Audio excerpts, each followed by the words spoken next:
এই দুনিয়া হচ্ছে সিজনুল লিল মুমিন, নবীজি বলছেন আর দুনিয়া সিজনুল লিল মুমিন, দুনিয়া মুমিনদের জন্য কারাগার।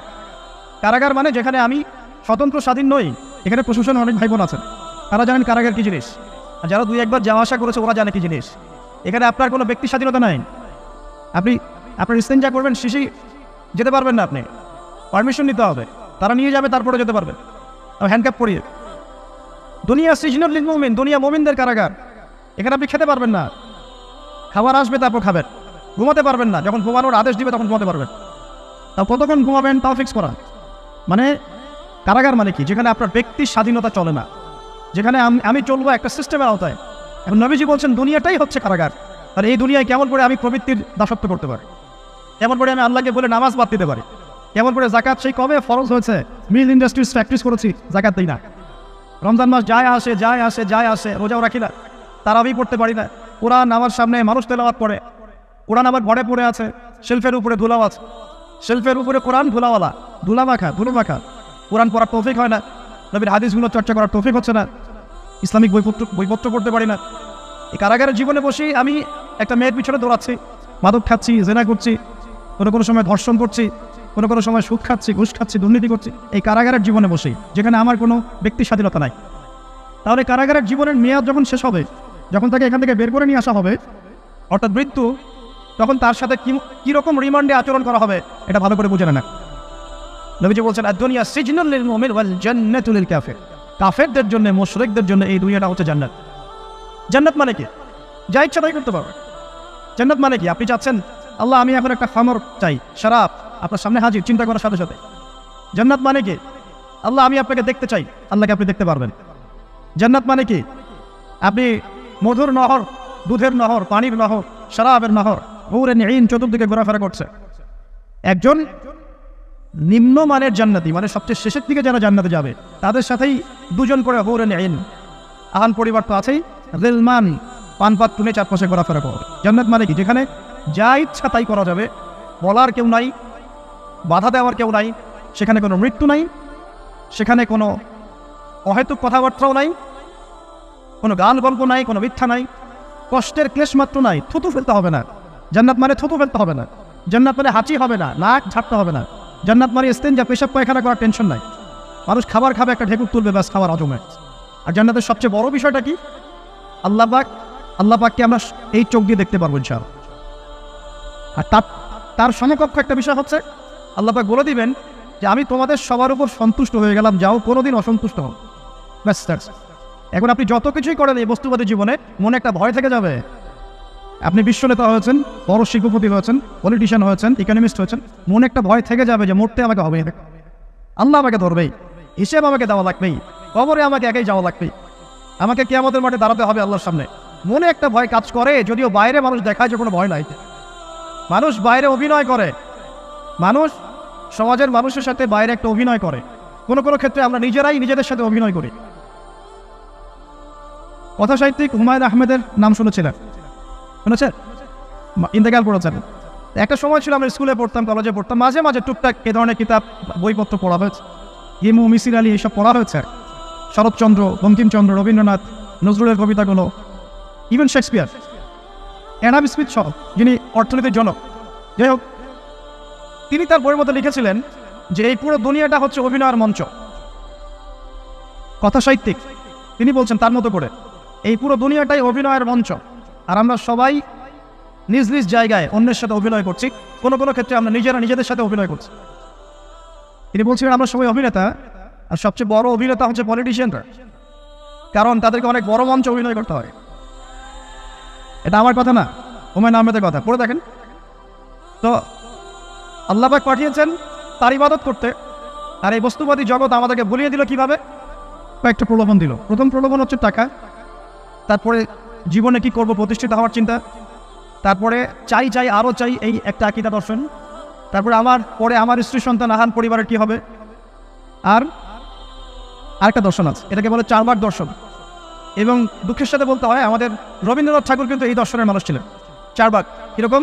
তার কবিতা পড়লে দেখবেন লেখা আছে, দু হাতে যা পাও হাত পেতে নাও, দু হাতে যা পাও হাত পেতে নাও, বাকির খাতা শূন্য থাক, বাকির খাতা শূন্য থাক। ঠিক চারবাক দর্শন। এটা ফিলোসফি পড়েছেন, এখানে অনেক টিচারও আছেন আমি জানি। তারা এই কথাগুলো বুঝবেন। 4 ভাগ দর্শন কেমন? ঋণ করে ঘি খাও, ঋণ করে ঘি খাও, যতদিন বাঁচবে সুখে বাঁচবে, এটা হলো 4 ভাগ দর্শন। তো দুহাতে যাবো, হাত পেতে নাও, বাকির খাতা শূন্য থাক, মিল আছে না? ঋণ করে হলেও ঘি খান, যেভাবে হোক ঘি খান না, মানে ঋণ করে হলেও ঘি খান, যতদিন বাঁচবেন সুখে বাঁচবেন। তাহলে এই দর্শনগুলো বস্তুবাদী না? বুঝতে পারছেন কিনা? মেটেরিয়ালিজম, বস্তুবাদিতা, মানে আপনি চোখের সামনে যা দেখছেন এই দুনিয়া, যেভাবে হোক অর্জন করে নেন, বাকির খাতা শূন্য থাক। ইসলামিক কনসেপ্ট এর টোটাল ডিফারেন্ট কনসেপ্ট। ইসলামের ঈমান, আকীদা, ইসলাম, পরকাল, মুহাম্মদ সাল্লাল্লাহু আলাইহি ওয়াসাল্লামের আদর্শ সম্পূর্ণ ডিফারেন্ট। আমরা বলি কি, এই দুনিয়াতে আমরা মুসাফির, দুনিয়াতে আমরা কি মুসাফির, কে কতদিন থাকবো কোনো ঠিক নাই। নবীজি বলছেন, হে আব্দুল্লাহ বিন ওমর, তুমি দুনিয়াতে মুসাফিরের মতো থাকো, সকালবেলা উঠলে সন্ধ্যার অপেক্ষা করো না, সন্ধ্যাবেলা হলে সকালের অপেক্ষা করো। দর্শনের মধ্যে কত পার্থক্য না, আকাশ পাতাল পার্থক্য না? এখন যদি এই বস্তুবাদী দর্শন দিয়ে আপনি চলাফেরা করেন, তাহলে তো আপনার লাইফের অ্যাম্বিশন হবে একটা ফ্ল্যাট, আর ওটা এনি হাও আপনাকে অ্যাচিভ করতে হবে, legal way or illegal way আপনাকে অ্যাচিভ করতেই হবে, যেহেতু আপনার মোটিভটা হচ্ছে মেটেরিয়ালিজম, বস্তুবাদিতা। আর নবী সাল্লাল্লাহু আলাইহি ওয়াসাল্লাম কি বলছেন? সকালে ঘুম থেকে উঠলে সন্ধ্যার অপেক্ষা করো না, সন্ধ্যাবেলায় থাকলে সকালের অপেক্ষা করো না। তুমি দুনিয়াতে মুসাফিরের মতো থাকো, তোমার যতটুকুতে দুনিয়া চলে যায় এতটুকুতে সন্তুষ্ট থাকো। নবীজি বলছেন, তোমরা হাঁটবে যখন রাস্তায় চলাফেরা করবে, তোমাদের উপরের দিকে দেখবে না তোমাদের উপরে কারা আছে, অলওয়েজ দেখবা তোমাদের নিচে কারা আছে, তোমাদের চেয়ে খারাপ কারা আছে। এক ভাইকে আপনি দেখবেন আপনি সুস্থ, তার হাত নাই। আরেক ভাইকে দেখবেন আপনি সুস্থ, তার চোখ নাই। এক ভাইয়ের পা প্যারালাইজড হয়ে গেছে, এক ভাইয়ের বডি প্যারালাইজড, একজন হার্টের রোগী, একজন ডায়াবেটিসের রোগী, আপনি সুস্থ আছেন, অথচ ওই ব্যক্তির অনেক টাকা পয়সা আছে, আপনার নাই। এখানে কে ধনী বলেন দেখি, আপনি না সে? আপনার সুস্থতা আছে। আরেক ভাইয়ের অনেক বড় বড় ফ্ল্যাটস, কিন্তু আপনার এতটুকু নাই, ছোট্ট একটা বাসা। আপনার কষ্ট লাগে, আমারও যদি এমন হতো।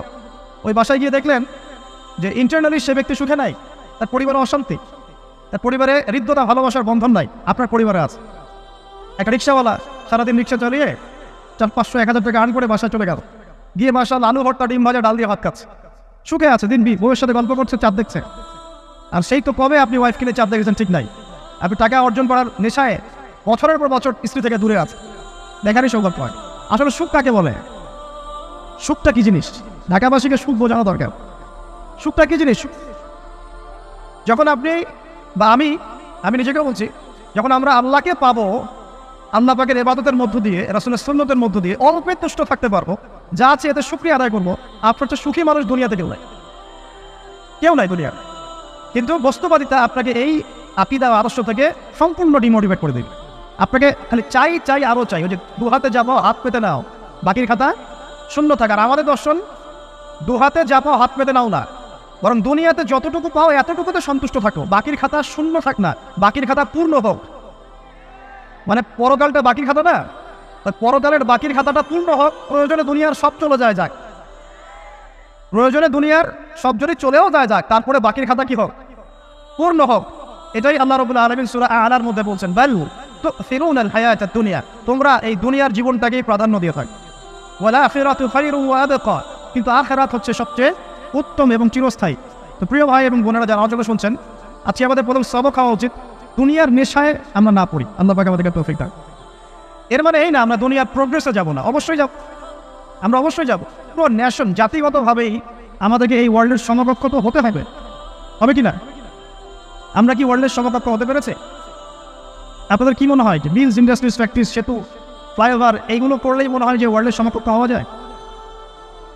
প্রত্যেক জনগণ ভিতর থেকে সুখী কিনা, তাদের অন্ন, বস্ত্র, চিকিৎসা, শিক্ষা, বাসস্থান, এই যে মৌলিক চাহিদা, বেকারত্ব ঘোচানো, 3 বেলা খেয়ে পরে বাঁচা, জীবনের অধিকার, সিকিউরিটি, এই জিনিসগুলো আমাদের নিশ্চিত হচ্ছে কিনা, এটা হচ্ছে আপনার উন্নতির মানদণ্ড।